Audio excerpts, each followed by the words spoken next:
اليوم يئس الذين كفروا من دينكم فلا تخشوهم واخشون اليوم أكملت لكم دينكم وأتممت عليكم نعمتي ورضيت لكم الإسلام دينا.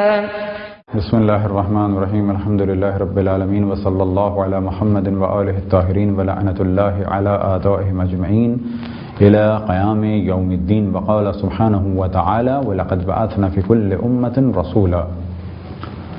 موضوع گفتگو شرائط نبوت. اب تک سابقہ 2 درسوں میں 3 شرائط کا ذکر کیا گیا. چوتھی شرط ہے اخلاق نبی. اخلاق نبی سے مراد یہ کہ نبی اپنے دور میں اخلاقی اعتبار سے بلند ترین مقام پر فائز ہو اور کسی قسم کی اس میں اخلاقی کمی نہ ہو.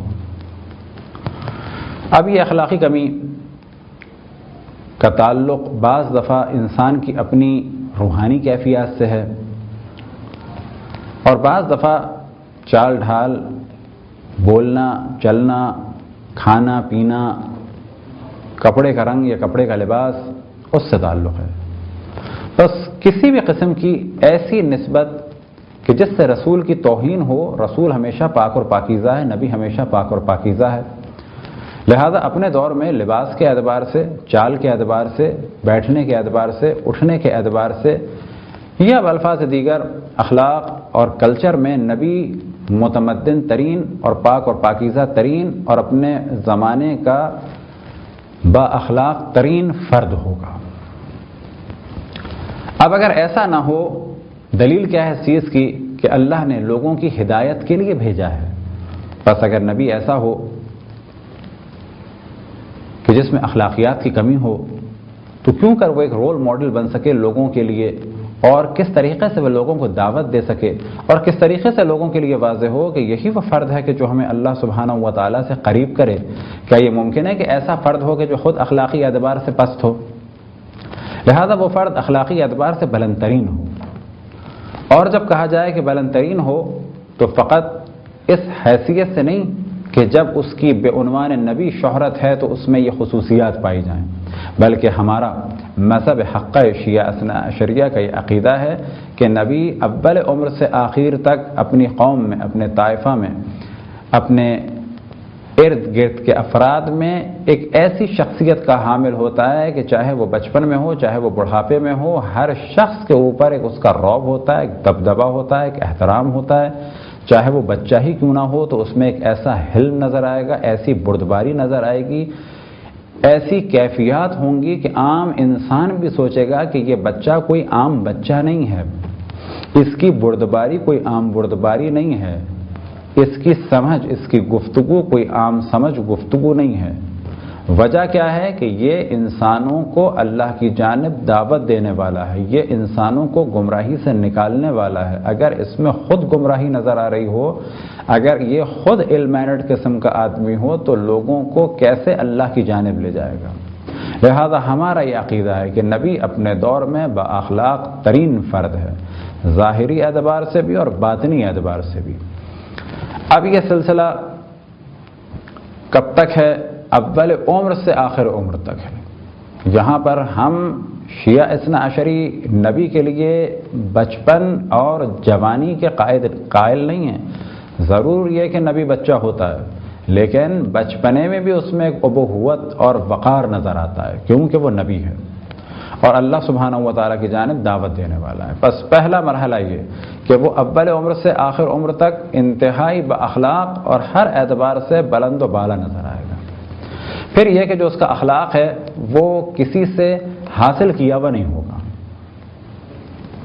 اس کا اخلاق کسی سے حاصل کیا ہوا نہیں ہوگا، خالصتاً وہ اللہ سبحانہ و تعالیٰ کی جانب سے ہوگا.